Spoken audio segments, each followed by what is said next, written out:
let's talk about it. Come on and shout it. I talk, you talk, we talk. Women talk life, it ain't no surprise. Baby, you could see if you would open up your eyes. You won't understand if you can't open up your mind. So let's stop wasting time when women talk live. And welcome to another episode of Women Talk Live Overnights. I'm your girl, April J. I'm your girl, SassyScribe. And this is KO Boogie. And our special guest today, and I'm so excited to have her on with us, is Charmel McMillan. And she is author, manager, public relations, like all wrapped up into one. Wrapped up into one. And we want to talk a little bit about that before we kind of get into your story, because I wanted to kind of give folks, because you have a background in entertainment. So, kind of give everybody a little sense of your resume. Well, it's been almost 30 years of me being in business, having an entertainment and sports management company. And I started out with comedians back in the 90s. And I think I worked with over 400, that might be a mild estimate, comedians over the years. Everything from negotiating deals to making sure the deal was right and everything in between. Right. And after that, I guess I got my stage plays and became director of PR and marketing for different stage plays nationally. And I got my authors that I work with, Carl Weber. So we've been working together since 2002. I got Omar Tyree the same year and started doing releases for them. And so the relationship with Carl has continued over the years. And so I actually did the movie release for his first movie, Man in 3D, with Christian Keys, Lamont Rucker, and whole, all-star cast. And so we had a good time with that. And so actually, this is probably a caveat, but this week coming up, I have Ben Stevens, who's the star of Family Business, his new series. And so he's going to be on my new podcast called And Then Suddenly. So that's a small plug. But going back to my career, everything just kind of evolved. You know what I mean? If I sit here and talk about my resume, my career bio, I tell you, is crazy. So if I sit here and talk about that, it's going to be a long show. So everything just kind of Toot that evolved, horn, baby. Toot that horn. Yes, Toot that absolutely. but horn. okay, I'll say this. Just One Thing was my first book. I never expected to be an author. I worked with so many authors, from Zane to Carl to Omar Tyree, and I never expected to be an author myself. And so it ended up selling out 5 times nationally, Just One Thing. Mike Epps wrote the foreword for it. My longtime friend of 30 years wrote the foreword for it. And it talks about how I started off as a professional engineer, and my degrees are in engineering. So I have an undergrad in industrial engineering, double minor in mathematics and business, dual master's in engineering and business management, concentration in contract law from George Washington. So I had no aspirations of entertainment or Okay. sports You should management have or slowed that anything down. like that. And so Just One Thing is about how God had bigger plans and different plans than my own. Indeed, he But I does. remember I was designing collapsible water tanks and fuel tanks and tactical petroleum terminals. I was an engineer, so right out of college. And I stood outside one day beside the Humvees and all the tanks and stuff that I had designed and prayed and said, God, any way you bless me, I'm cool. I just don't want to do this anymore. And then my life started to change suddenly. And that was almost 30 years ago. And so within a few months, I was meeting with Colin Powell and Bob Johnson at the height of BT, and D.L. Hughley talked to me, and we were introduced, and then we had a long conversation where he was like, you need to be in this industry, you're going to take it by storm. And then Paul Mooney befriended me. And so my book kind of talks about the cornerstones of my career and how that happened and how it evolved into these lifelong relationships, and how I was the first person to put Paul Mooney on nationally on radio, syndicated. And people were afraid of Mooney because, his language I loved and him. just his How I I know. loved personality. One of him. my But favorites. he did it for me. And so the first show I put him on was Russ Parr, and they were in 62 markets at the time. Yep. And so God just kept opening doors. And I believe that, like I say in Just One Thing, my first book, that destiny is when the unexpected meets the inevitable. And one of the things I always say is I have never introduced myself to anyone in this industry. And so I've either been introduced or they've come and introduced themselves. I'm an introvert, so I'm not going to say hi to you. I stay in the same place no matter where I am. um, when I'm at venues or concerts or whatever, the show usually comes over to me and people usually start talking to me. So that's kind of been the nature of my career, And so then I got into sports management. I managed the face of Under Armour for several years. We had ESPN and NFL deals, and I didn't expect sports management either. Then was that my second? I think my second clients were the Mayweather family. And so I didn't know anything about boxing, but like I said, destiny is when the unexpected meets the inevitable. So I had a long-term business associate who called me one day and said, Floyd Senior's gonna call you in 5 minutes. I was like, who's Floyd Senior? So he said Mayweather. I was like, about what? And so then he said, just be yourself. I said, okay. So I was myself. We talked for over an hour. And Wow. so it was like the best conversation. And after I got off the phone, my business associate called me. He said, you got a new client. And I said, what am I supposed to be doing for him? He said, he'll tell you. And so Wow. then he said, about a month later, he said, Roger's going to call you tomorrow. And I said, okay.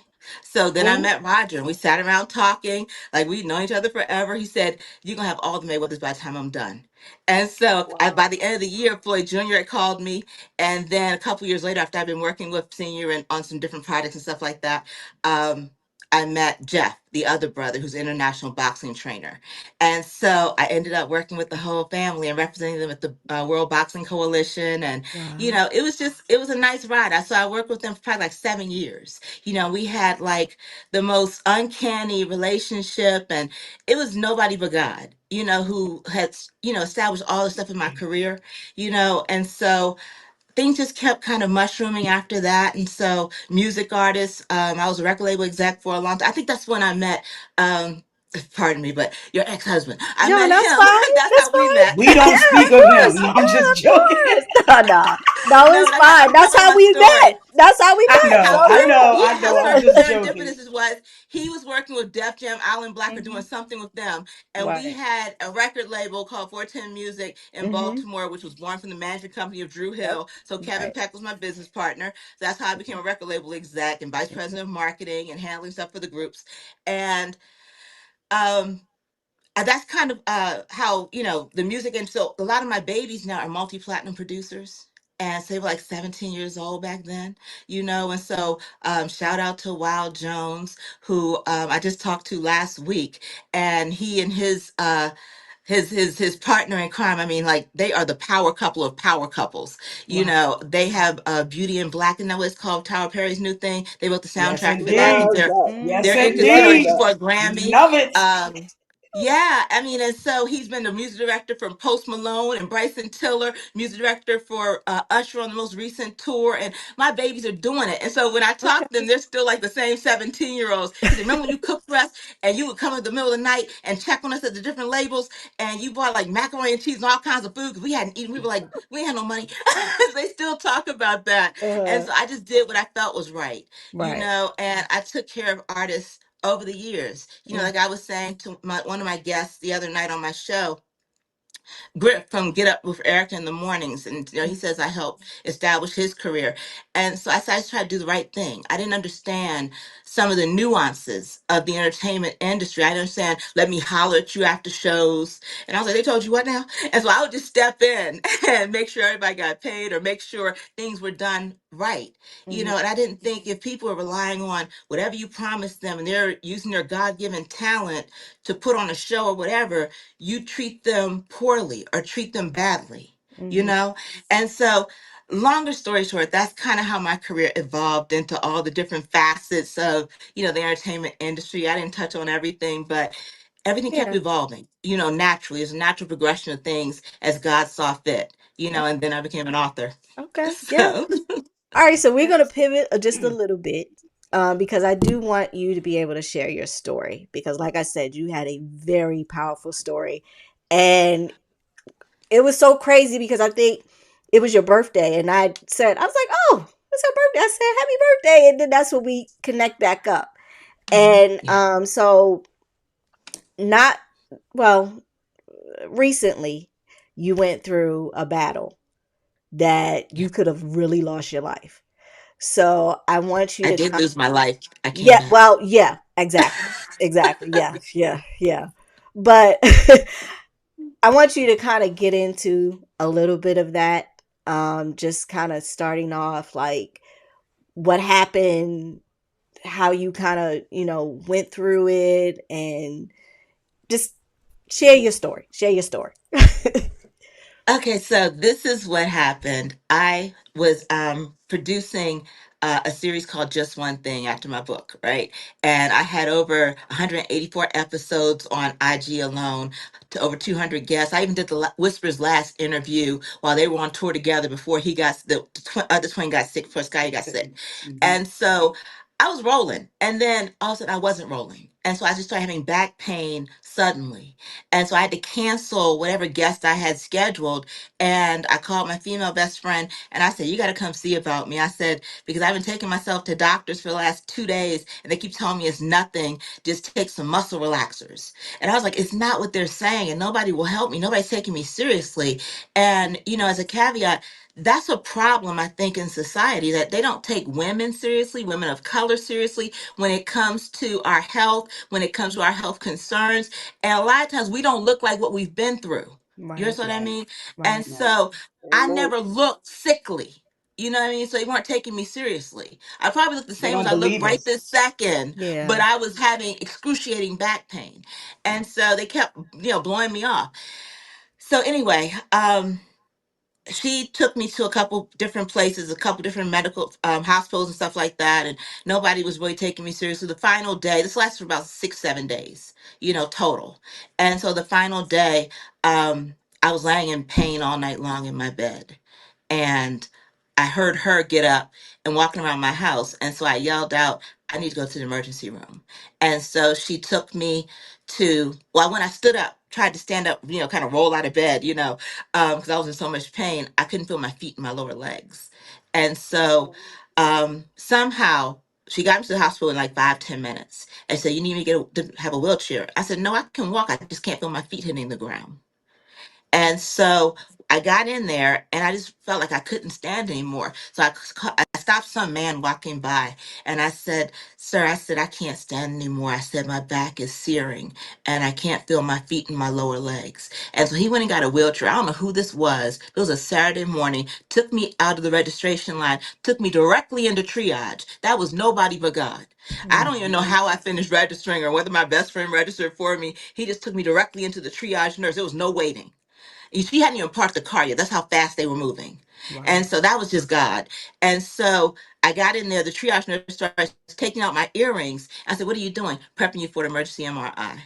I mean, so everything felt like a blur and a dream, And so while she's doing that, my best friend walks in and um she I said, "I don't feel well." I said, "I need to lay down. Help me lay down." And so when she helped me lay down, that's when I went paralyzed from the chest down. So I went paralyzed in the emergency room less than 5 or 6 minutes after walking into the hospital. And so they transferred me to a gurney, took me to the emergency MRI, did it for an hour and a half, and I was in so much pain. I just remember tears running down my face because of the pain of it all. And so after an hour and a half, they said, "Miss Well, we need to do it again." And I said, "It's going to take as long?" They said, "No, we just need to make sure we saw what we thought we saw." And so I didn't even care what they saw or thought they saw. I was so glad somebody was listening to me Listen to finally you.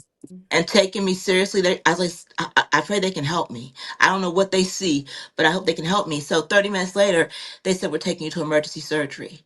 This all happened it was like 10 minutes to getting to the MRI room. They started immediately. I went paralyzed the first 5 minutes. That's how fast they're moving. So less than 2.5 hours after walking into the hospital, they're now transferring me from the MRI bed onto the operating table, and the anesthesiologist starts counting down. That's how Wow. fast they were moving. And Wow. so I still didn't know what was going on. So I had no idea that it was a deadly abscess on my spine. MRSA had set in, it had gone septic, and Mm, it was huge on my Wow. spine.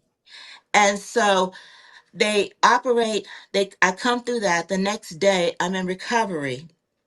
And a therapist walks in and says, "We're going to get you out walking." I said, "I guess I can walk again." So I'd never been sick before. I had no pre existing conditions, no health issues. I hadn't been to the hospital since birth. And I mean, I go to all my doctor's appointments, everything. So I didn't even get sick during the pandemic. Like, I didn't have health issues at all. And so this just came out of nowhere. And so she says, "We're going to get you out walking." I get out walking. I tell her I'm a best-selling author. We're laughing and making small talk or whatever. Told I was a best-selling author. Told the tech to record it because I said I'm about to write another bestseller. And so a few minutes later, I collapsed from cardiac arrest and I flatlined for 10.5 minutes. And so 4 minutes is brain damage. And so 10.5 minutes, they told my mom, who had just gotten to the hospital right before the therapist got there. I told her to wait in the hallway because it was so small in that ICU room. And so they told her eventually, "We can't bring your daughter back around. She's not going to make it." And so she called to tell my father, who was at my house. He didn't even come. Evidently, they had come the night before when I was like, had come out of surgery. And so they had driven straight from North Carolina, so I didn't even know all this, So he didn't come for her because I was stable. And he was like, "Maybe she's resting. I'll let you go and I'll go later today." But that's what happened. And so she called and told him, they said she took a turn for the worse and she's not going to make it.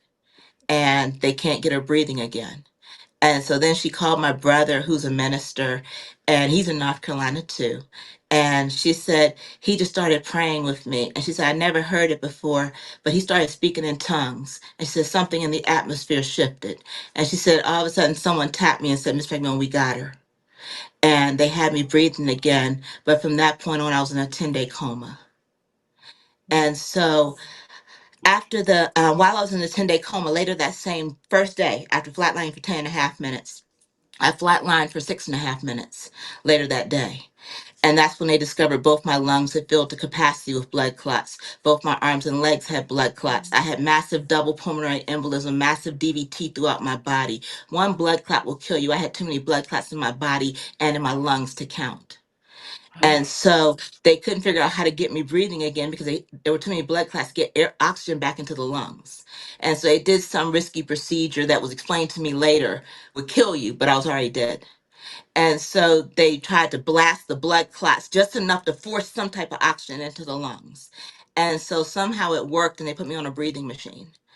And so day 2 of the 10-day coma, I had an acute stroke and an aneurysm at the same time.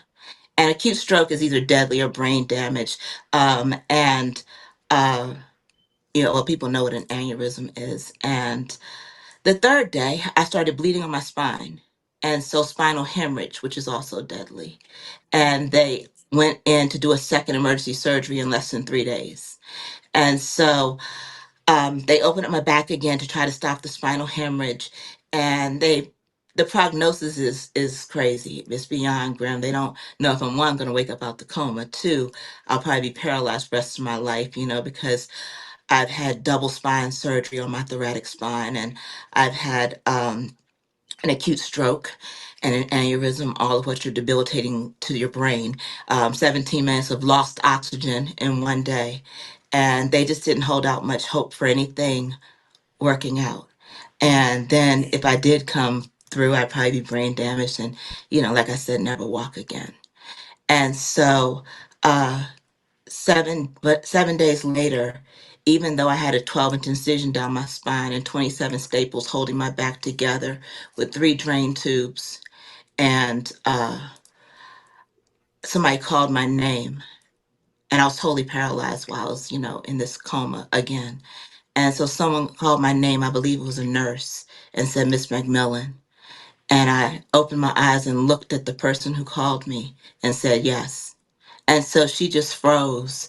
And so then I looked at everybody around the room. It was all these doctors and nurses. And they were just staring with their mouths open. I'm looking like, what's wrong with y'all? And so then someone said, "Do you know where you are?" And I said, "I assume the hospital. I'm in a hospital bed." And they said, "Do you know why you're here?" And I said, "Did emergency surgery on my spine." They said, "Oh, far more than that happened." And then someone said, "Do you know what day it is?"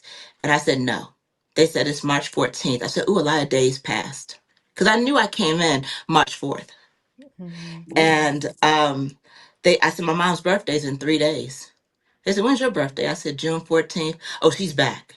That's all they said. I had no idea what was going on, why people were just standing around the room staring at me. I felt fine considering I'd never been sick before, never had emergency surgery or major surgery.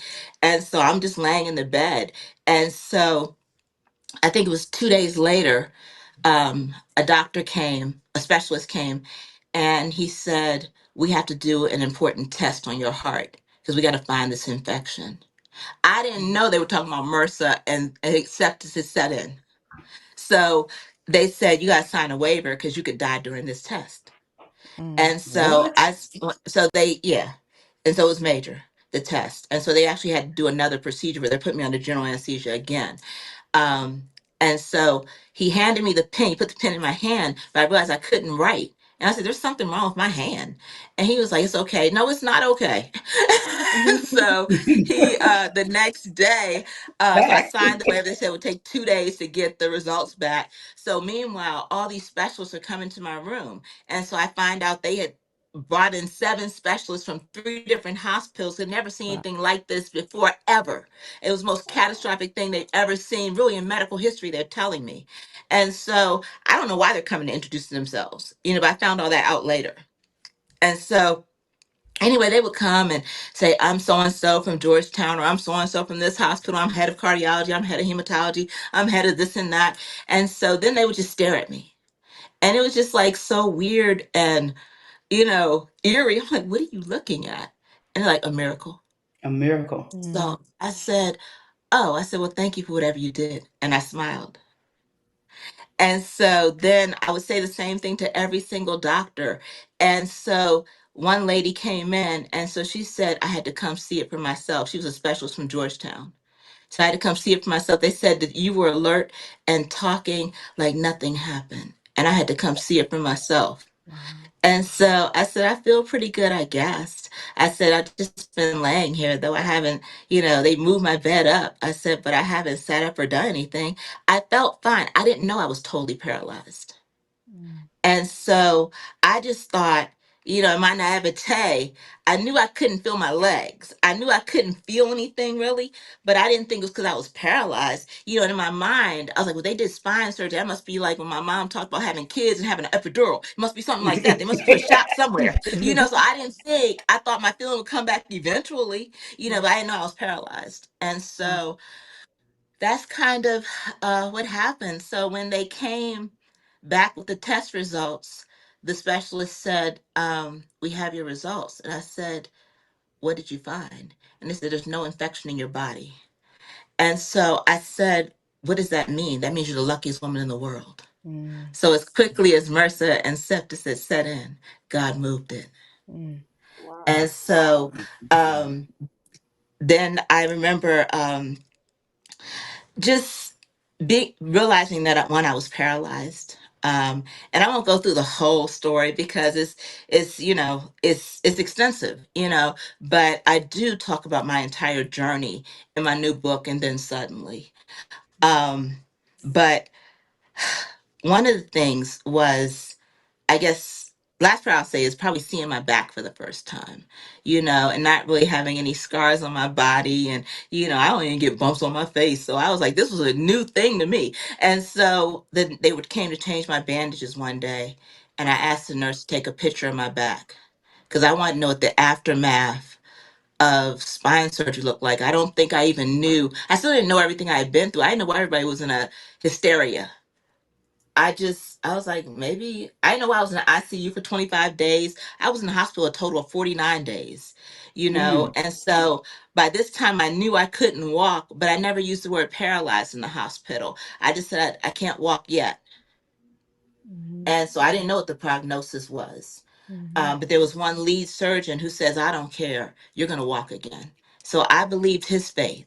And God told me it was just temporary while I was laying there. I couldn't even will my legs to move. They would just fall off the bed. And I'd have to, push the button or ask somebody to come get my leg and hold on until somebody came. So I didn't fall off the bed. So I had no muscle control whatsoever, no feeling. But I know when I told the nurse to take a picture of my back, um, I waited till she left because I didn't know what that aftermath was going to look like.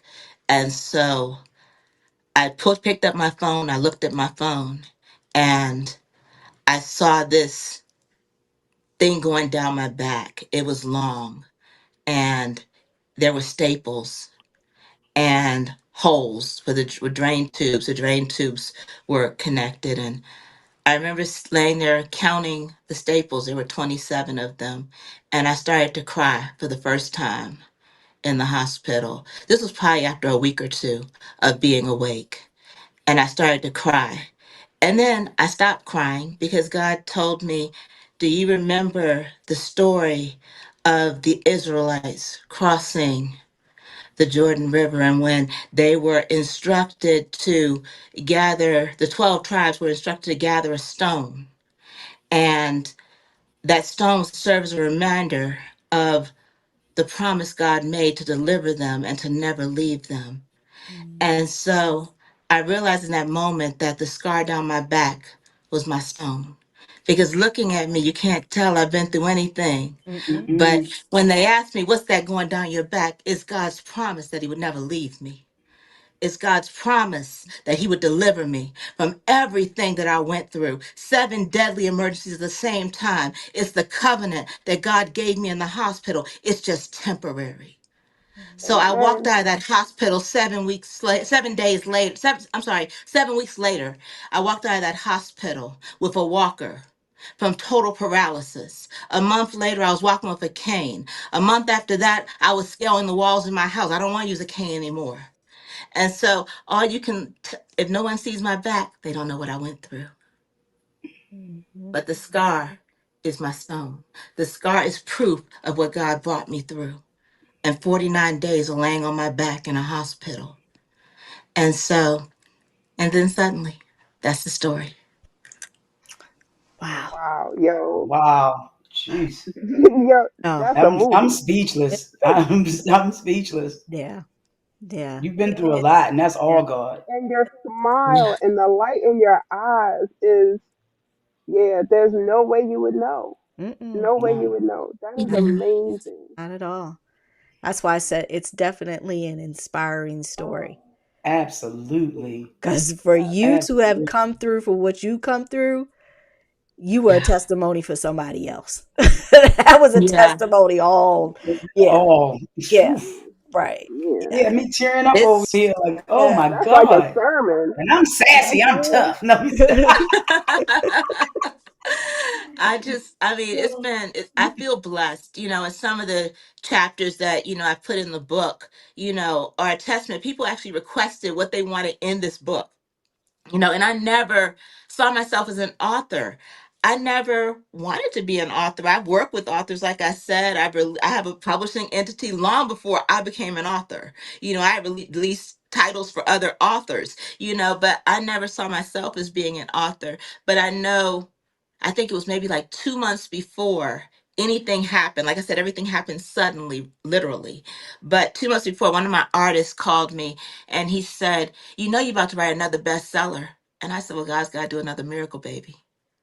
And so then I just kind of Mm, brushed him off. And he said, no, you told me that God is the God of suddenly. He said, and I'm fresh out the gate in this industry. I only been, really doing stuff professionally for a few years. He said, and I've already won a Grammy. He won a Grammy on the Kendrick Lamar project. And he said, you kept telling me that God doesn't take a long time to do anything. He said, your next book is called And Then Suddenly. I said, okay, love. And I hung up on him. So it was probably like maybe I think it was like the middle of February because March 4th is when I went into the hospital, and I was laying in bed and talking to God, and I said, when you wrote just one thing through me, I surrendered, and I said, any way you bless me, I'm cool. I said, so I guess if another book is supposed to come, any way you decide to use me, I'm cool. And I woke up from a coma 3 weeks later. Wow. And so that's how my surrender happened this time. I talked about a month ago at a women's conference. It was at a hotel, a banquet full of women. And I said, the context of what I'm speaking on is to whom much is given, much is required. And so this time my life was required. But still, I trust you. I trust you when the water was up to here, with my career and everything. But now I trust you that my life has been required and I'm recovering from the unthinkable. God is still God. And so it's a blessing when there's a chapter in my book called The Gift of Testimony. It's a blessing when God makes you an authority on something. The only reason I've gone through all of the complications I've gone through and all the pain and all the aches and it's been my miracle has been a journey. It wasn't quick, No. but I went through it because somebody needs to know from someone who can speak with authority on what it's like to be totally paralyzed, on what it's like to feel nerves regenerating in real time. Someone needs to know not to give up because it is extremely painful when your nerves are regenerating from total paralysis, from double spine surgery and major, along your thoracic spine that controls everything. It's excruciating at times. But somebody needs to know you got to push through your pain because your pain is not in vain. That's part of the process. It hurts to recover. If you just push through that pain in a couple of weeks, it won't be hurting there anymore. But if you don't know that, you end up in a nursing home because it's too painful to keep pushing. So somebody needs to tell people who have gone through traumatic brain injury, traumatic brain surgeries, spinal surgeries that push through that pain because it won't last forever. That's you healing. That's part of the process. It's a good thing. But most people don't know that. So they give up. And it's too hard to stand up because it was excruciating to stand up 3-4 months ago. And this has been 2 years ago since the initial, crisis. 3-4 months ago, it hurt so bad for me to stand up every morning. I was like, what is this? I've been in therapy for 5 sessions of therapy, and I can't stand up all of a sudden. And I couldn't give up. I just kept pushing. I said, God, help me. And I would limp to the restroom. I'd limp, whatever. And then the pain went away as quickly as it came. And then I got up one morning and I was like, I felt something weird under the foot that had the pain. And I was like, that's coldness. That means my sensation is coming back. That's what all the pain was. You know what I mean? And so the sensation hadn't come back on the right side below the knee. It had come above the knee and it had come pretty much 80-90% in the left leg, but it hadn't come back in the lower leg. I couldn't really feel, I can feel impact, but I couldn't feel hot, cold pain.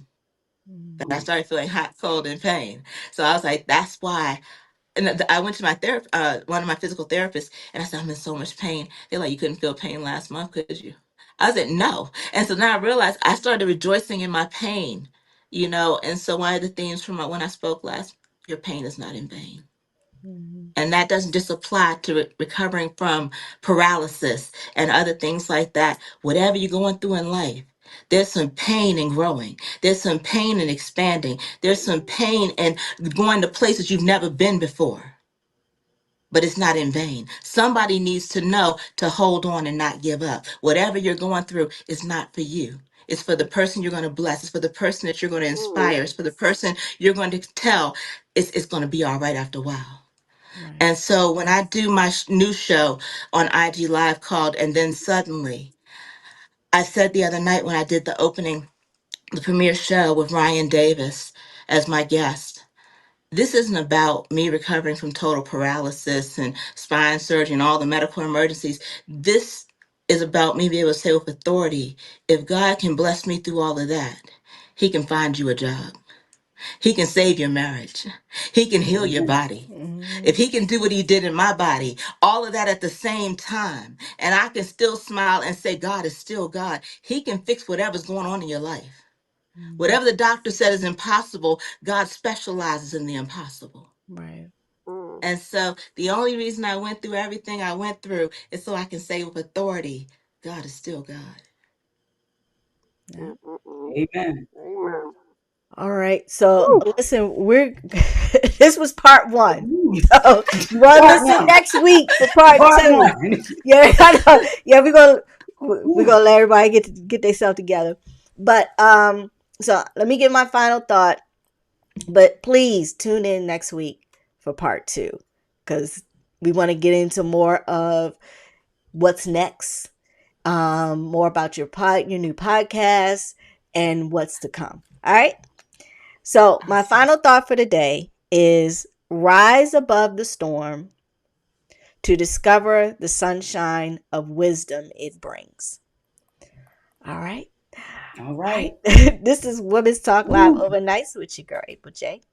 I'm your girl, SassyScribe. And this is KL Boogie. And our special guest. Miss Charmel Charma. McMillan. All right, y'all. We'll see y'all next week. Women talk live.